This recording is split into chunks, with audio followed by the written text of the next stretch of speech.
Good day, everybody. My name is Kevin Hogan. I'm the author of The Science of Influence, The Psychology of Persuasion, 22 other books, and they've been translated into 43 languages all around the world. Thank you very much for that. Today, who in the world do they think they are? One of the neatest things in the world is to see how people perceive themselves versus the way that other people perceive them. So in other words, you look at me and you think something. You think a certain list of character traits, feelings, emotions, thoughts, ideas. And I look at myself and I feel differently. I have a different set of feelings and thoughts and ideas. Some of them are similar to yours, some of them are really, really different. So if you and I were out there in the community, in the world, trying to create change in people's lives, making it better, trying to get people to do good things, trying to influence people, trying to get the kids to take care of the house, try to get the wife to take care of the house, try to do whatever it is you got to do, it would really help to know not who you think the person is over there, but to also really understand who they think themselves to be, okay? So I put together a series of information I'm going to share with you over a few videos. I can't do this in one video, but the more that you understand how people see themselves and how they see themselves in contrast to others and how similarly people see themselves versus others is really remarkable. And it opens up a lot of opportunities to push buttons and make things simpler when it comes to influence. And once again, as always, I want to let you know that I'm not talking about getting people to do stupid things or things that are going to hurt them or somebody that they love. No, no, no. This is all about getting people to drop 100 pounds, to be healthier, to be smarter, to go to school, to stay off of drugs, to stay out of alcohol, to stay out of all the problems, have a good life, and do good stuff. Be a great salesperson, work for this good company, get paid a lot of money. You get the idea. Okay, so let's look at this question. Are you selling to a random person? Are you persuading a random person? Are you asking a random person out on a date? And the answer here, of course, is yes, except in their mind, they're not. All right? In their mind, they're not. You and I have already talked many times about the fact that well over 90% of all people consider themselves in the top 50% of all drivers, automobile drivers, right? Now, obviously, you and I are in the top 50%, but I mean, 90%, all the rest of them think they're in the top half? I've never had an accident. I feel like that's pretty good, okay?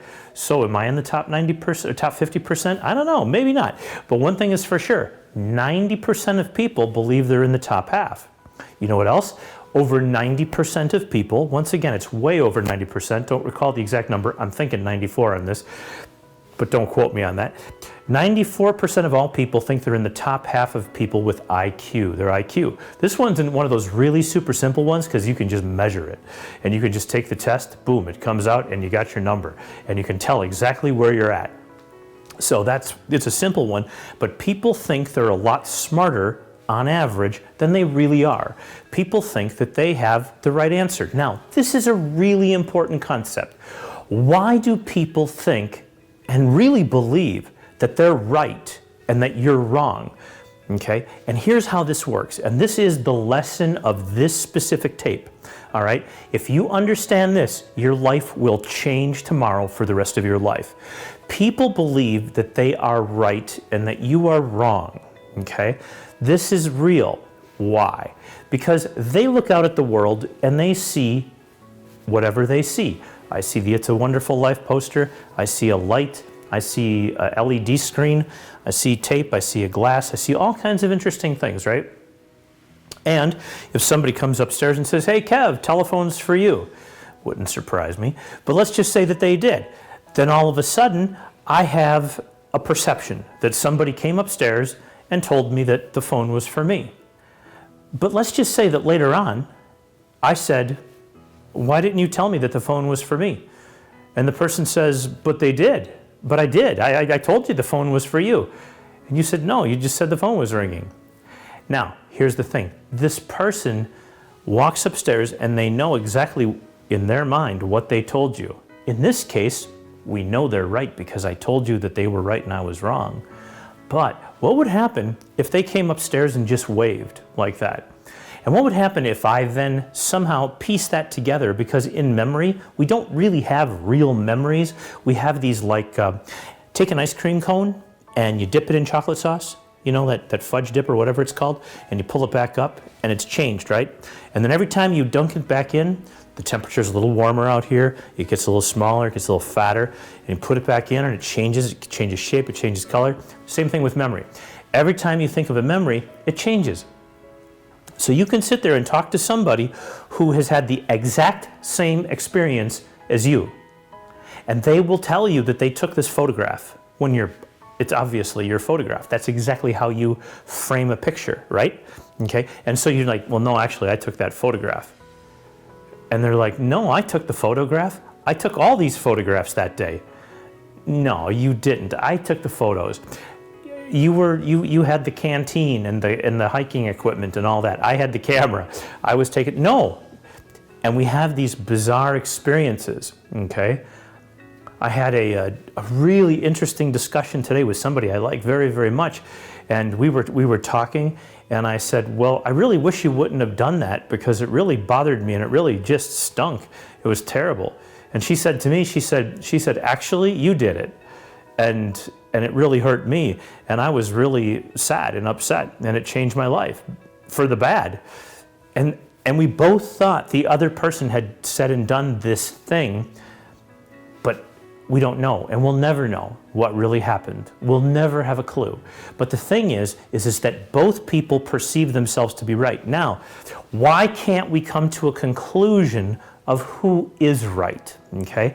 Because if I look out here in the world, I see A, B, C, D, E, F, G, H, I, J, K, L, M, N, O, P, Q, R, S, T, U, V, W, X, Y, Z.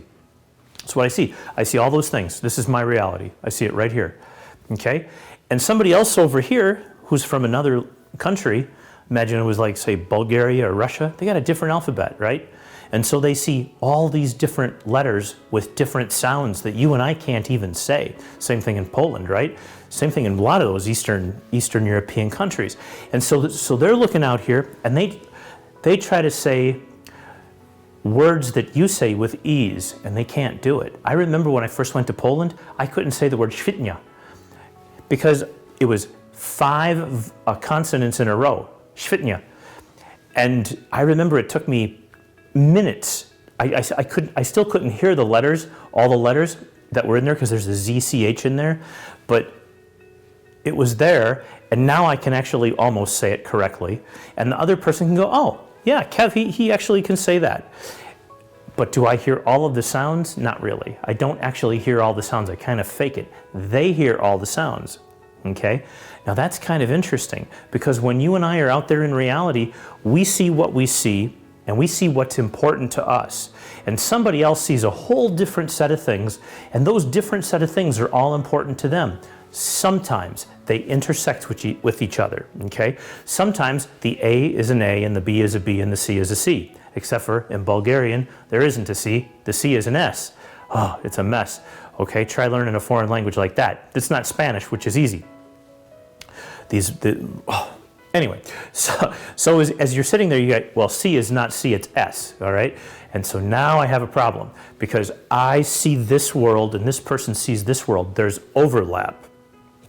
But when there's overlap, there's also no lap. So there's a lot of things that happen out here that are very important to you that this person never picks up on over here.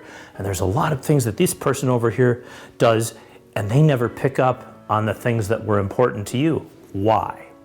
Because you didn't say, this is important to me. Okay? And so when you tell somebody something and you want something, here's what you have to do. You can't say after the fact, I really wish you would have gotten me an ice cream bar. I really wish you would have bought pop today. I really wish you would have made dinner today. You can never say something like that. That's for crazy people. You'll drive yourself up a wall. Instead, in advance, beginning today going forward, you have to say, hey Kev, would you do me a favor and make tacos tonight? Tacos is one of 4 things I can actually make without killing people, all right? And I could say, sure, I can do that. And now it's done, as opposed to having tomorrow where the person laid a hint that said, boy, it'd be nice to not have to cook tonight, which just whizzes right by my brain. It doesn't go in because it doesn't have a question mark after it. I only really hear things when there's a question mark. And I'm telling people this all the time. If you want to talk to me, make sure there's a question mark in the email or in the communication, because then you'll get a response. If there's no question marks, the chances are that if I will not read it, I won't see it, it won't lodge into my memory, and I'll never have a record of it up here, ever. Okay? So, we're looking at they're the same realities. I mean, I'm looking at you and you're looking at me, but we see different things and weigh them differently, and we filter out tons of information that we think, that you and I think is unimportant, but the other person thought those things were the most important things. And so that person, you, are focused on these things here, and I'm focused on these things here.